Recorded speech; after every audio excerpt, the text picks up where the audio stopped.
Welcome back to a new video. ഞാൻ അൽത്തഫ് അഹമ്മദ്. ഇന്നത്തെ വീഡിയോയിൽ നമ്മൾ നോക്കുന്നത് നമ്മുടെ ഫോണിനെ നമുക്ക് എങ്ങനെ ഒരു മൈക്കായിട്ട് ഉപയോഗിക്കാം എന്നുള്ളതാണ്. നമ്മുടെ കുട്ടികൾക്ക് ഒരു ഫോണും ഒരു സ്പീക്കറും കൊടുത്താൽ അവർ ഫോണിലൂടെ പറയുന്നതെന്തും അല്ലെങ്കിൽ പാടുന്ന എല്ലാ പാട്ടുകളും ആ സ്പീക്കറിലൂടെ കേൾക്കുന്ന രീതിയിലാക്കി കൊടുത്താൽ അത് കുട്ടികൾക്ക് ഒരുപാട് ഇഷ്ടമായിരിക്കും. ഇത് നമുക്ക് എങ്ങനെയാണ് ചെയ്യുക എന്ന് നോക്കാം. അതിനു മുമ്പ് ആദ്യമായിട്ടാണ് നിങ്ങളുടെ വീഡിയോ കാണുന്നതെങ്കിൽ യൂട്യൂബിൽ വീഡിയോ കാണുന്നവർ വീഡിയോക്ക് താഴെ കാണുന്ന സബ്സ്ക്രൈബ് എന്ന ചുവന്ന ബട്ടൺ പ്രസ് ചെയ്ത് തൊട്ടടുത്തുള്ള ബെല്ലൈക്കൺ കൂടി ഇനാബിൾ ചെയ്യുക. ഫേസ്ബുക്കിൽ വീഡിയോ കാണുന്നവർ വീഡിയോക്ക് മുകളിൽ കാണുന്ന ഫോളോ എന്ന ബട്ടണിൽ ടച്ച് ചെയ്ത് തൊട്ടടുത്ത് കാണുന്ന ബെല്ലൈക്കൺ കൂടി ഇനാബിൾ ചെയ്യുക. നമ്മുടെ ഫോണിനെ മൈക്ക് രീതിയിലാക്കാൻ നമുക്ക് ഒരുപാട് ആപ്ലിക്കേഷൻ അവൈലബിൾ ആണ്. പ്ലേ സ്റ്റോറിൽ കയറി ലൈവ് മൈക്രോഫോൺ എന്ന് സെർച്ച് ചെയ്ത് കഴിഞ്ഞാൽ നമുക്ക് ഒരുപാട് ആപ്ലിക്കേഷൻ അവൈലബിൾ ആയി കിട്ടും. അതിലൊരു ആപ്ലിക്കേഷനാണ് ഇന്ന് ഞാൻ പരിചയപ്പെടുന്നത്. മൈക്രോഫോൺ പ്രോ എന്നുള്ള ആപ്ലിക്കേഷനാണ് ഈ ഫോണിൽ ഞാൻ ഇൻസ്റ്റാൾ ചെയ്തിട്ടുള്ളത്. ഇതിൽ നിന്ന് നമുക്ക് ഒരു ബ്ലൂടൂത്ത് സ്പീക്കർ എൻ്റെ കയ്യിലുണ്ട്. ഈ സ്പീക്കറിലേക്ക് എങ്ങനെ നമുക്ക് മൈക്ക് രീതിയിലായി കണക്ട് ചെയ്യാം എന്ന് നോക്കാം. ബ്ലൂടൂത്ത് സ്പീക്കറുകൾ മിക്ക ആളുകളുടെയും കയ്യിലുണ്ടായിരിക്കും. ഇല്ലാത്തവർക്ക് ബ്ലൂടൂത്ത് സ്പീക്കർ 200 രൂപ മുതൽ മാർക്കറ്റിൽ അവൈലബിൾ ആണ്. അല്ലെങ്കിൽ നിങ്ങൾക്ക് ഓൺലൈൻ സൈറ്റുകളിൽ നിന്ന് സെർച്ച് ചെയ്യാവുന്നതാണ്. അങ്ങനെ പർച്ചേസ് ചെയ്യാൻ കഴിയും. എൻ്റെ ഫോണിൽ ഞാൻ ബ്ലൂടൂത്ത് സ്പീക്കർ കണക്ട് ചെയ്തിട്ടുണ്ട്. ഇനി എൻ്റെ ഫോണിൽ ഞാൻ മൈക്രോഫോൺ പ്രോ എന്നുള്ള ആപ്ലിക്കേഷൻ ഓപ്പൺ ചെയ്യുകയാണ്. ഇത് ഓപ്പൺ ചെയ്ത ശേഷം ഇവിടെ ഒരു പവർ ബട്ടൺ നിങ്ങൾക്ക് കാണാം. ഈ പവർ ബട്ടണിൽ ടച്ച് ചെയ്യുക. ഇപ്പോൾ എൻ്റെ കയ്യിലുള്ള സ്പീക്കറിലേക്ക് ഈ മൈക്രോഫോൺ കണക്റ്റ് ആയിട്ടുണ്ട്. ഇനി ഞാൻ പറയുന്നത് ഇവിടെ കൃത്യമായി കേൾക്കുന്നുണ്ടോ എന്ന് നോക്കാം. Hello hello hello hello hello hello hello hello mic തൽക്കാലം ഞാൻ ഓഫ് ചെയ്തു. പവർ ബട്ടൺ തന്നെ പ്രസ് ചെയ്ത് മൈക്ക് ഓഫ് ചെയ്തു. കാരണം മൈക്ക് ഓൺ ചെയ്യുമ്പോൾ റെക്കോർഡിങ്ങിൽ ചെറിയ ബുദ്ധിമുട്ടുണ്ടായിരിക്കും. ഞാൻ പറയുന്നത് നിങ്ങൾക്ക് കൃത്യമായി മനസ്സിലാക്കാൻ കഴിയാത്തൊരു സാഹചര്യം വരും. അതുകൊണ്ട് മൈക്ക് താൽക്കാലികമായി ഓഫ് ചെയ്തു. ഇതിൽ നമുക്ക് എക്കോ വേണമെങ്കിൽ എക്കോ ആഡ് ചെയ്യാം, എക്കോ സെറ്റ് ചെയ്യാം. അതുപോലെ സൗണ്ടിൻ്റെ എല്ലാ അഡ്ജസ്റ്റ്മെൻറ്റും നമുക്ക് ഇതിൽ തന്നെ സെറ്റ് ചെയ്യാൻ കഴിയും.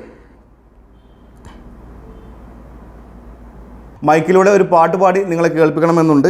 പക്ഷേ പാട്ട് പാടാൻ അറിയാത്തത് കൊണ്ട് അതിന് മുതിരുന്നില്ല. നമുക്കൊന്നുകൂടി മൈക്കൊന്ന് ചെക്ക് ചെയ്ത് നോക്കാം. മൈക്ക് ഓൺ ചെയ്തു. ഇപ്പോൾ ഞാൻ പറയുന്നത് കൃത്യമായി നിങ്ങൾക്ക് ഈ സ്പീക്കറിലൂടെ കേൾക്കാൻ കഴിയുന്നുണ്ടായിരിക്കും. സ്പീക്കർ അടുത്ത് പിടിച്ചാൽ നമുക്കത് ബുദ്ധിമുട്ടാവും. Hello hello hello hello hello hello hello hello ഇതേ രീതിയിൽ നമുക്ക് മൈക്ക് സെറ്റ് ചെയ്യാം. അപ്പോൾ നിങ്ങളിതൊന്ന് ശ്രമിച്ചു നോക്കുക. ആൻഡ്രോയിഡ് ഫോണിലെ ആപ്ലിക്കേഷനാണ് ഇപ്പോൾ ഞാൻ പരിചയപ്പെടുത്തിയത്. ഇതുപോലത്തെ ആപ്ലിക്കേഷൻ iOS-ലും അവൈലബിൾ ആണ്. നിങ്ങൾക്ക് ആപ്പ് സ്റ്റോർ വഴി സെർച്ച് ചെയ്യാവുന്നതാണ്. ഇനി ബ്ലൂടൂത്ത് സ്പീക്കർ ഇല്ലാത്തവർക്ക്, സാധാരണ കമ്പ്യൂട്ടറിൻ്റെ സ്പീക്കർ ഉള്ളവർക്ക് അത് കണക്ട് ചെയ്യാം.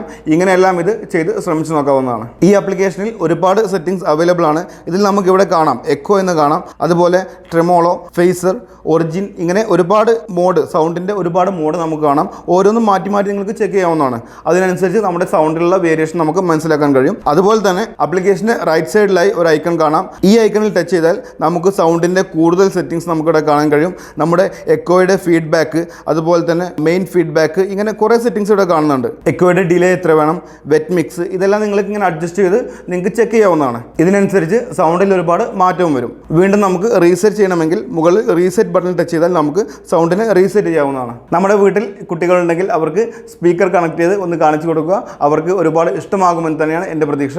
നിങ്ങളുടെ അഭിപ്രായങ്ങളും നിർദ്ദേശങ്ങളും കമന്റ് ചെയ്യുക. വീഡിയോ ഇഷ്ടമായാൽ മറ്റുള്ളവർക്കും ഷെയർ ചെയ്ത് കൊടുക്കുക. ആദ്യമായിട്ട് വീഡിയോ കാണുന്നവർ യൂട്യൂബിലാണെങ്കിൽ വീഡിയോക്ക് താഴെ കാണുന്ന സബ്സ്ക്രൈബ് എന്ന ചുവന്ന ബട്ടൺ പ്രസ് ചെയ്ത് തൊട്ടടുത്തുള്ള ബെല്ലൈക്കൺ കൂടി ഇനാബിൾ ചെയ്യുക. അതുപോലെ ഫേസ്ബുക്കിൽ വീഡിയോ കാണുന്നവർ വീഡിയോക്ക് മുകളിൽ കാണുന്ന ഫോളോ എന്ന ബട്ടണിൽ പ്രസ് ചെയ്ത് തൊട്ടടുത്ത് കാണുന്ന ബെല്ലൈക്കൺ ഇനാബിൾ ചെയ്യുക. എങ്കിൽ ഞാൻ അപ്ലോഡ് ചെയ്യുന്ന ഓരോ വീഡിയോകളും നിങ്ങൾക്ക് നോട്ടിഫിക്കേഷനായി ലഭിക്കും. മറ്റൊരു വീഡിയോയുമായി വീണ്ടും കാണുന്നവരേക്കും ബൈ.